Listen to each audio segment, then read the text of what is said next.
विशाल दादांसाठी खरंच जोरदार टाळ्या होऊ द्या. खरंच त्यांनी आज खूप मेहनतीने हे सगळं उभं केलंय. खरंच विशाल दादा तुमचं मनापासून आभार मानते. आणि तुम्ही मला ही संधी दिली.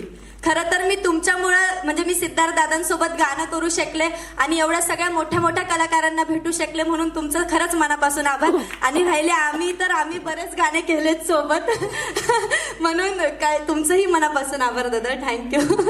काही दिवसांनी आम्ही पण बरीच गाणी केली सोबत, एवढं ती मला घेणार आहे आता. आणि सगळ्यात पहिला प्रश्न म्हणजे मोहन आगाशे सर यांचं कास्टिंग, याबद्दल मला जाणून घ्यायचंय, ते कसं आपण जुळवलं?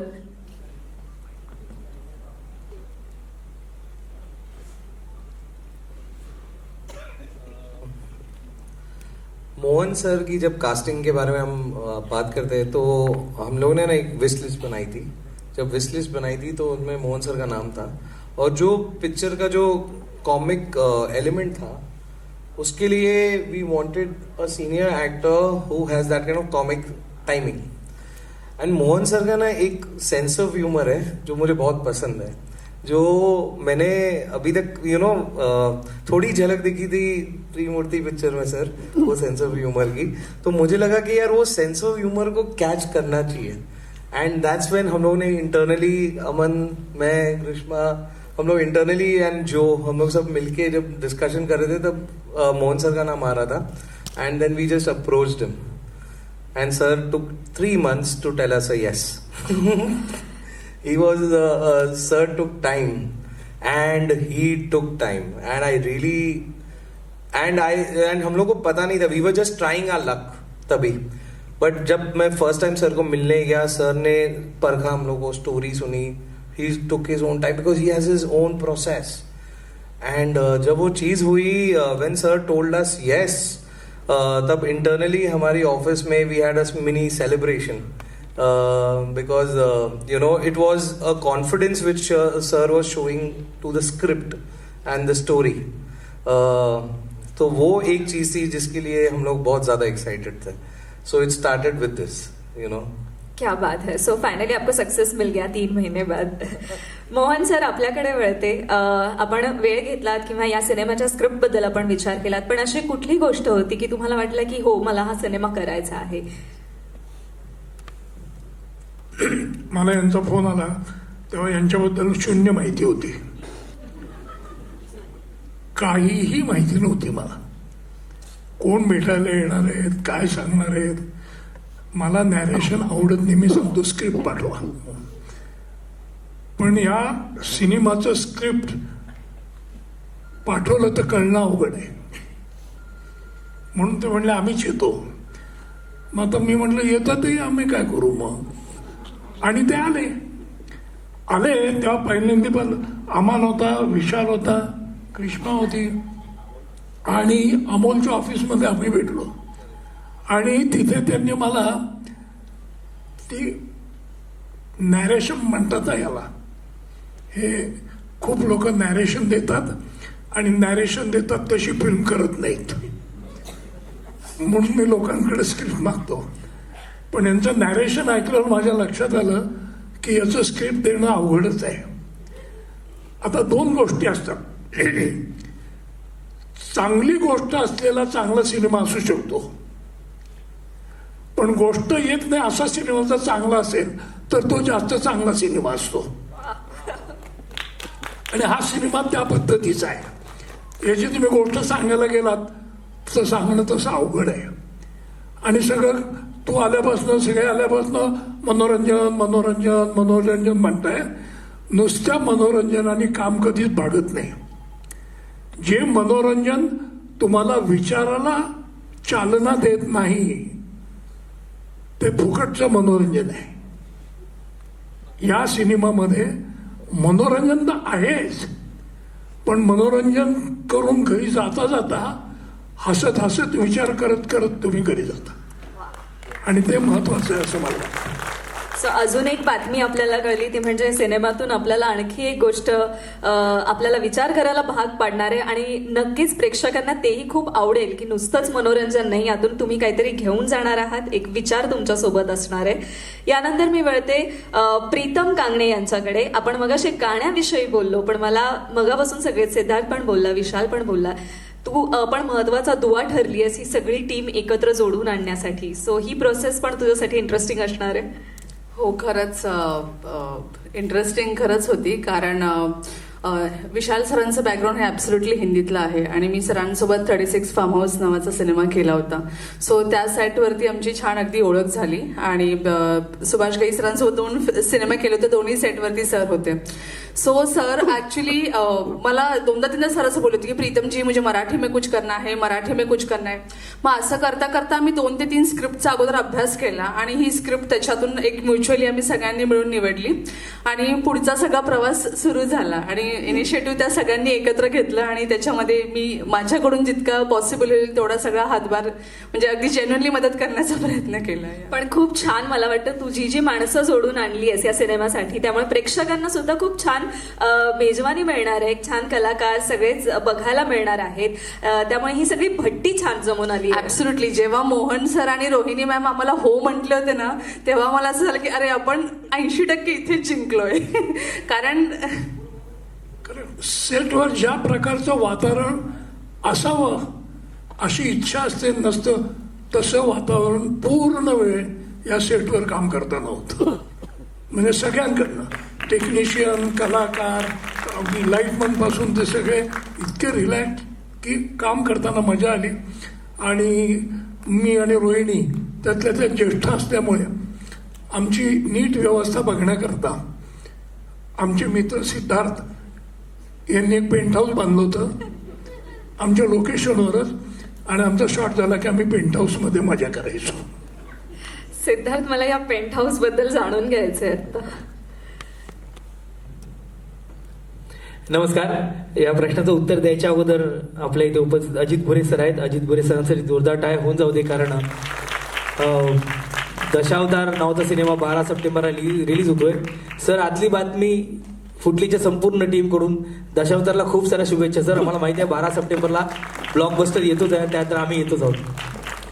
काय आहे की विशाल सर आणि ही सगळी टीम आहे, हे एक तर मला पण दडपण होतं डॉक्टर मोहन आगाशे सर आणि रोहिणी ताईंबरोबर काम करायला, कारण मी पहिल्यांदा त्यांच्याबरोबर काम करतो. आणि तुम्ही ट्रेलर पाहिला, मजेशीर आहे, खूप उत्तम आहे, म्हणजे छान आहे, तुमचं मनोरंजन करणार आहे. पण त्यात एक गोष्ट पण डिरेक्टर लेखकांनी तुम्हाला सांगण्याचा प्रयत्न केलाय.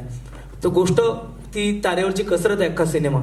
मग त्यात तो मूड राहणं ही खूप महत्त्वाचं होतं. आणि रोहिणी ताई आणि डॉक्टर मोहन आगाशे सर आम्ही फर्स्ट फ्लोअरवर शूट करत होतो आम्ही त्या सेटच्या. तर एकदा ते वर आले की खाली जायची गरज नाही, कारण मग ते अपडाऊन करायला नको. तर आमच्यासाठी छोटासा एक टेंट बांधला होता सरांनी. त्यात एक ॲनाकोंडा नावाचा एक मोठा पंखा असतो, तिथे थंड होतं सगळं. तर मग मी गमतीने ते म्हणायचो की हे माझं पेंट हाऊस आहे आणि समोर सी व्ह्यू आहे. आणि थोडी बेसिकली मी एक माझी फॅन मुवमेंट जगत होतो, कारण आयुष्यात कधी विचार केला नव्हता की डॉक्टर मोहन आगाशे सरांबरोबर काम करायची संधी मिळेल. एका शॉर्ट फिल्ममध्ये करायला मिळाली होती, पण सिनेमात आणि अशा पद्धतीचं काम मिळेल, म्हणजे त्यांच्या बरोबरीनं फ्रेममध्ये उभं राहणं आणि परफॉर्मन्स देणं. म्हणजे मला नेहमीच आवडतं की मी महेश मांजरेकर सरांचं नाव प्रत्येक वेळेला घेतो, कारण ते माझ्याकडे फक्त विनोद म्हणून बघत नाहीत, ते माझ्याकडे कम्प्लीट ऍक्टर म्हणून बघतात, जो हा पोरगा सगळं काही करू शकतो. आणि तशी संधी मला देतात. मला वाटतं त्या पठडीचे जैनी सर आणि विशाल सर आहेत, कारण त्यांनी त्या विनोदा बरोबरीने त्या सिद्धार्थ जाधवला एक बाप म्हणून प्रेझेंट केला आहे, एक स्टँड आउट एक कलाकार म्हणून प्रेझेंट केला आहे. ते मला, आणि ती जबाबदारी ती माझ्यावर, कारण अभिनयाचा महामेरू किंवा एव्हरेस्ट म्हणूया आपण, आणि आपण कुठेतरी आता छोटेसे दगड बिगड असे आहोत आणि आपण त्यांच्यावर उभे राहतोय. तर मला वाटलं की त्यांना जास्त इम्प्रेस करण्यापेक्षा काम प्रामाणिक करूया. आणि त्याची जी मैत्री खूप छान झाली. म्हणजे ते म्हटले ज्येष्ठ असे ते रोहिणीताई आणि डॉक्टर मोहन आगाशे सर, हे उलट मला आणि प्रीतमला, कारण प्रीतम आणि माझं काम त्यांच्यावर जास्त आहे, आम्हाला त्यांनी कधीच असं जाणवू दिलं नाही की भाई आम्ही इतकी वर्ष काम करतो, आमचा हा अनुभव आहे, किंवा मी एखादी रिॲक्शन दिली तर ही रिॲक्शन कशी चुकीची आहे, तू असा रिॲक्ट व्हायला पाहिजे, हे कधीच त्यांनी सांगण्याचा प्रयत्न केला. उलट आम्हा दोघांनाही त्यांनी सपोर्टच केला की छान होतंय. आणि मुळात ती माझी एक गंमत किंवा एक थोडा रिलॅक्स की तुम्ही या, माझं पेंट हाऊस आहे, प्लीज बसा, हॅव हे वगैरे, हॅव हे करून, कारण ते जरा मजेशीर राहावं. कारण ॲक्शन झाल्यानंतर हा सचिन आणि ते भास्कर हे एका वेगळ्या टोनमध्ये जायचे आणि तो टोन मला वाटतं त्या टोनसाठी कलाकार आणि प्रेक्षक म्हणून मी खूप एक्सायटेड आहे की तो लवकरात लवकर यावा आणि जी मला संधी मिळाली त्यांच्यासोबत काम करायची ते कसं वाटतं ते तुम्ही मला सांगावं. धन्यवाद. नक्कीच आम्हाला सगळ्यांना देखील तुम्हाला एकत्र स्क्रीनवर पाहायला खूप आवडणार आहे. आम्ही वाट पाहतोय की 19 सप्टेंबरला हा सिनेमा चित्रपटगृहात जाऊन आम्ही नक्की बघणार आणि तुमच्यासोबतच आणखी बरेच कलाकार या स्क्रीनवर आम्हाला पाहायला मिळत आहे. मी विजय निकम सरांकडे वळते. ट्रेलरमध्ये सर धमाल वाटते काहीतरी, तर तुम्ही या सिनेमाशी असोसिएट कसे झालात? अरे मला वाटतच होतं हा प्रश्न विचारावा. मी असोसिएट झालो म्हणजे मुळात मला त्यांनी का बोलवलं त्याच्या मागे काहीतरी त्यांना ते कॅरेक्टर वाचल्यानंतर मी दिसलो काहीतरी जवळपास, किंवा माझ्या आधी कोणी असेल तर मला माहित नाही अजून तसं. पण मला बोलवल्यानंतर मला ते असं वाटलं की हे खरंच वाटलं की हे कठीण आहे आणि मग कठीण आहे म्हणजे चॅलेंजिंग आहे आणि चॅलेंजिंग आहे म्हणजे आनंद देणारा आहे. हा एक भाग असतो प्रत्येक नटाचा असतो तो की हे काहीतरी अरे वा हे आपण असं कधी केलं नाहीये चला कर बरं. त्याच्यानंतर आधी मला घाबरण्यासारखं काही नव्हतंच कारण मला माहीतच नव्हतं की डॉक्टर मोहना कशी आहेत, रोहिणी ताई आहेत आणि सिद्धार्थ जाधव आहे आणि आमची गौतमी आहे. अरे बापरे ही एवढ्या मोठ्या नावं सगळी आणि याच्यामध्ये आपण कुठेतरी हरवून जाणार की काय ह्याच्यात काय आपलं मग आता आपण नावाला आपलं त्या सिनेमात आपण असणार किंवा नसलो तर लोणच्यासारखे तरी असावेत असं एक असं. पण ते सगळं साध्य झालं त्याचं कारण आहे की ते पात्र लिहिताना यांनी वापरलेला एक युनिक ह्युमर.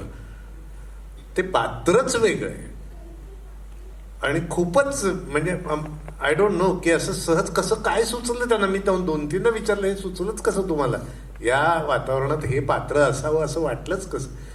पण सुदैवाने त्यांना ते सुचलं आणि ते मग मला करायलाही मिळालं. तर काही भाग बराचसा भाग आपल्या आयुष्यातला नशिबामुळे असतो, त्यातला हा सुद्धा भाग नशिबामुळेच माझ्या हातात हे आलं आणि खूपच सुंदर टीम झाली. मला माहित नव्हतं, प्रीतमला मी ओळखत नव्हतो, अमोल बरोबर मी काम केलं होतं पण प्रीतमला मी ओळखत नव्हतो. त्यामुळे ती सुद्धा एवढी चांगली ऍक्ट्रेस आहे आणि डान्सर आहे मला माहित नव्हतं. त्यामुळे खूप आनंद. आणि मोहन सर जसं म्हणाले की लिटरली सेटवर आम्ही पिकनिक करत होतो. बरं कुठल्याही सेटवर जिथं सिद्धार्थ जाधव असतात तिथं पिकनिकच असते. आनंद म्हणजे काम तेवढ्याच सिरियसली तो करतो, तेवढ्याच सिरियसली तो काम करतो. मुळात हे गाणं मला तर नेहमी वाटतं हे सिद्धार्थसाठी आहे.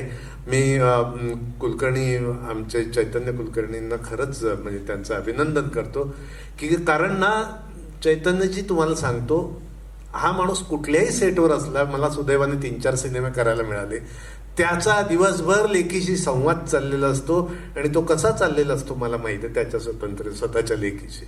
आणि तो त्याचा एवढा जीव आहे, तिला लंडनला घेऊन जा, तिला त्याचे इन्स्टावर मग लंडनमध्ये हा लेकीचा हात धरून फिरतोय, तिला दुकानं दाखवतोय वगैरे सगळं मी बघत आलेलो आहे. आणि तिचं किती जीव आहे त्याचा लेकीवर ते मी बघितलेलं आहे आणि तेवढाच जीव त्याने ह्या त्रिशावर लावला. ती पण मुलगी गोड आहे, खूपच गोड मुलगी आहे आणि खूप छान ऍक्ट्रेस आहे. तर मला ह्या सगळ्यांबद्दलच्या चांगल्या भावना व्यक्त करायला तुम्ही संधी दिलीत त्याबद्दल थँक्यू व्हेरी मच. माझ्याबरोबर आनंदा, अमीर तडवळकर आणि ही आम्ही सगळी नाटकातली मंडळी आम्ही एकमेकांना ओळखून होतो. ओळखून शब्दाचा अर्थ असं नॉर्मल. आणि मिसेस गांधी यांनी जी कॉस्ट्युम्स केलेले आहेत, मला सुरुवातीला असं काय वाटायचं की या प्रोड्युसरच्या मिसेस आहेत तर त्या याच्यामध्ये एक असतं ना माझ्या नवऱ्याचं सिनेमा आहे तर आपण एक इन्व्हॉल्वमेंट आणि ते एक जरा ते मला माहितीच नव्हतं यांनी कॉस्ट्युम केले. एक दिवशी त्यांनी 8-10 वेगवेगळ्या चेन्स माझ्यासाठी केलेल्या होत्या आणि एका सीन मध्ये त्या आल्या म्हणाल्या सर ती एक चेन आहे ना ती लपतीये, 7च दिसते 8वी दिसत नाहीये. आणि त्या दिवसानंतर शूटिंग संपेपर्यंत ती 8वी सुद्धा दिसेल याची त्या काळजी घेत होत्या आणि त्यांनी माणूसच ठेवला. सरांचं लक्ष राहत नाही, तू त्या 8व्या चेनकडे बघायचं म्हणजे. आणि मग मला मी म्हटलं का एवढं लक्ष देतं ते म्हणाले त्यांनी कॉस्ट्युम केलं. अरे बापरे म्हटलं अरे हे ऍडिशन आलं आणखी मला माहित नव्हतं. त्या कधी सांगत नाहीत मी अमकं. हे आज सगळ्यांचा स्वभाव असा आहे की काहीच नाही. आणि मोहन सर बरोबरचा जो काही एक मी काटकोन त्रिकोणपासून त्याच्या आधी किती सिनेमे परत त्या सत्यजित रेंच्या सगळ्या सिरियल्स आम्ही बघायचो. तो एक दडपण होतं ना, ते दडपण घे येतं. बरं, ते जाण्यासाठी मी प्रयत्न करत होतो. मी थोडंसं बोलायला सुरुवात केली त्यांच्याबरोबर आणि ते काही फारसे रिॲक्ट नाही झाले सुरुवातीला. तेव्हा ते वाढलं दडपण, म्हटलं यांना आवडलेलं नाही. त्यानंतर मला कळलं की त्यांच्यामध्ये एक छान स्वच्छंद लहान मूल आहे. हां, आणि त्यांच्यातलं लहान मूल ते माझ्या वयाच्या मुला एवढं येतं साधारण. आणि ते खूपच एन्जॉय केलं आम्ही, हे सांगायला नकोच. Thank you very much. Thank you so much. आणि तुम्हाला खूप खूप शुभेच्छा या सिनेमासाठी, कारण खूप गोड माणसं एकत्र आल्याचे. रेश्माबद्दल सांगतो, बाकी सगळ्यांची ओळख करून द्यावी लागते. मी जेव्हा आलो सेटवर आणि तिला बघितलं तर म्हटलं ही दुसरी कोणी असणं शक्यच नाही, हे कॉस्ट्युम डिझायनर आहे. तू केव्हाही तिचे कपडे बघ, स्वतःबरोबर इतरांचेही करते हे माहित नव्हतं. तिला सांगावंच लागत नाही मी कोण आहे. तेवढ्या टॉप नुसतं नीट बघा, जाताना बघितलं तरी कळेल तुम्हाला. आता जसं विजय सरांनी सांगितलं की या सिनेमात आणखी काही कलाकार आहेत, आनंद कारेकर आहे, आमिर सर आहेत, आपण त्यांनाही विचारूयात. जसं त्यांनी आता सांगितलं की ते तुम्ही एकमेकांना ओळखून आहात, तर त्याचा या सिनेमात फायदा झाला का? हो, नक्कीच झाला.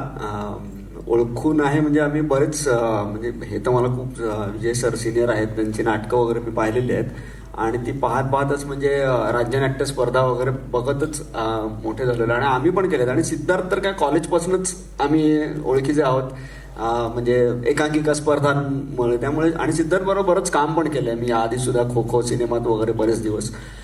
त्यामुळे सिद्धार्थच्या एनर्जीबद्दल फक्त तुम्हाला स्क्रीनवरती दिसतेच, पण ते सेटवर पण. आणि तो आहे ना, मला एक त्याचं खूप कौतुक करावंसं हे वाटतं. म्हणजे गौतमींनी तर करून झालेलंच आहे मगाशी खूप कौतुक, पण त्याहीपेक्षा त्याची एनर्जी आहे ना, तो दुसऱ्यांना एनर्जी देतो. हे खूप म्हणजे खो खोच्या वेळेला किंवा आता या सिनेमामध्ये आमचे एकत्र सीन नव्हते, पण खो खोमध्ये आमचे एकत्र सीन होते बरेच. तर तो आनंद, हा हे कर, अरे हे चल हे कर, हा म्हणजे आपला सीन असला ना तरी तो समोर राहून तो असे आपल्याला त्याची एनर्जी तो आपल्याला देतो आणि आपण आणखीन बूस्ट होतो त्याच्यामुळे. तर ते मला खूप आवडतं त्याचं सिद्धार्थचं. आणि भेटल्यावर पण कधीही सुद्धा असं म्हणजे मजाच असते, कारण आमची खूप आधीची ओळख असल्यामुळे. बाकी आता सिनेमाबद्दल सांगायचं म्हणजे तू प्रश्न विचारायच्या आधीच सांगून देते मी उत्तर की मी गिरगावात राहते तरी आमचे फोटोग्राफर इथे बसलेले आहेत प्रसन्न. तो एकदा सहज भेटला मला. अरे काय म्हटलं, काय कसं काय म्हटलं, चालू आहे काम वगैरे. तो बोलला अरे तू जोला ओळखतोस का कास्टिंग लेटर? म्हटलं हो, पण आता काय बरेच वर्ष कॉन्टॅक्ट नाही आहे त्याचा माझा, माझ्याकडून नंबर पण गेला होता. तो बोला अरे तो एक सिनेमा करतोय कास्टिंग, तर तू त्याला कर कॉन्टॅक्ट. तर लगेच मी त्याचा नंबर घेतल्यानंतर त्याला फक्त हाय पाठवला जोचा मला लगेच म्हणजे हाय पाठवल्या लगेच त्याचा मला फोन आला की अरे आनंदा तू हे किधर? म्हटलं इधर येऊ मी, तूही गायब आहे कब से. तर असं करून मग आमचा कॉन्टॅक्ट झाला. मग विशाल सरांना भेटलो, त्याच्यानंतर बाकीचे. आणि मला एक गोष्ट कौतुकाची यांच्याबद्दल विशाल सर, आणखीन आपले जीवक सर यांच्याबद्दल सांगायची म्हणजे अमन आणि आपले दुसरे ते डिरेक्टर जैनेश सर, हे चौघे तिकडे होते आणि चौघांनी मिळून ही सगळी गोष्ट लिहिलेली आहे. आणि चौघांची मतं आहेत ना सारखी होती. म्हणजे एका सिनेमाला 4 जण असली म्हणजे 4 डोकी असली की त्याचं हे असं तसं नव्हतं, कारण त्यांनी माझं कॅरेक्टर चौघांनी मिळून ऑलरेडी ते डिझाईन केलेलंच होतं. त्यात मला काय वेगळं करायचं नव्हतं. म्हणजे जरी तो मी असा पॅरालिटिकवाला दाखवलेलो असलो तरी सुद्धा त्याचं पण काहीतरी त्याचा स्वभाव असतो म्हणजे कॅरेक्टरचा, तो सगळा त्यांनीच डिझाईन करून त्यांनी म्हणजे चौघं मला वेगवेगळं जेव्हा सांगितलं ना ते एकच गोष्ट मला सांगत होती. म्हणजे हा वेगळं सांगतोय, तू असं कर, तो वेगळं सांगतोय, तर माझं एखाद्या नटाचं कन्फ्युजन होऊ शकतं. पण तसं नाही झालं. हे सगळ्यांनी ते त्यांचं मला कौतुक करावं असं वाटतं की ते कॅरेक्टरबद्दल खूप ठाम होते. म्हणजे सगळ्याच माझ्यावरून मला असं वाटतं की सगळ्याच कॅरेक्टरबद्दल ते खूप ठाम असणार. बाकी काय आता सगळ्यांबद्दल सांगायचं म्हणजे सगळी आतली बातमी आत्ताच फुटेल नाही तर 19 सप्टेंबरला ही बातमी फुटणारच आहे.